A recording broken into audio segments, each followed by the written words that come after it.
And now PRAN యొక్క respiration, circulation, ఎక్స్క్రీషన్స్ ఎలా జరుగుతున్నాయో చూద్దాం.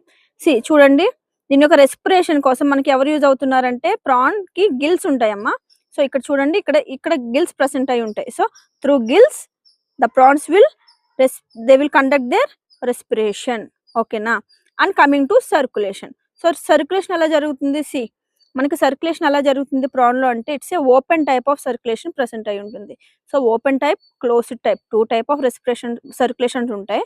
So open type of circulation అంటే ఎలా ఉంటుందంటే, ఎప్పుడైనా మనం బాడీలో ఉన్న fluid, either it is blood or hemolymph, any type of fluid, అది కనుక బాడీ క్యావిటీస్ లో ఫ్లో అవుతుంది అంటే దాన్ని మనం ఓపెన్ టైప్ అంటాం.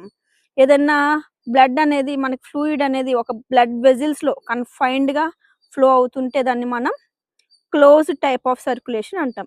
సో మన హ్యూమన్స్ లో ఏ టైప్ ఆఫ్ సర్క్యులేషన్ ఉంటుంది? As we know, closed type of circulation మనం చూస్తాం. సో ప్రాన్ లో మాత్రం మనం ఏ టైప్ ఆఫ్ సర్క్యులేషన్ చూస్తామంటే ఓపెన్ టైప్ ఆఫ్ సర్క్యులేషన్ మనం చూస్తాం.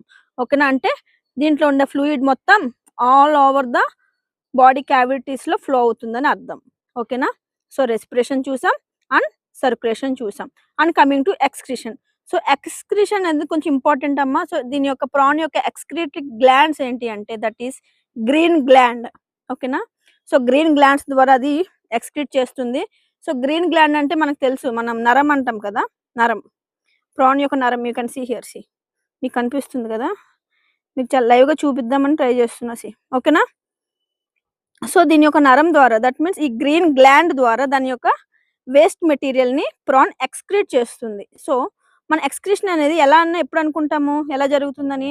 Over the end of the body అనుకుంటాం. కానీ ప్రాన్ లో ఎక్స్క్రీషన్ అనేది ఈ ప్లేస్ లో ఎక్స్క్రీట్ అవుతుంది. ఓకేనా? సో ఈ ప్లేస్ లో ఎక్స్క్రీషన్ అనేది జరుగుతుంది.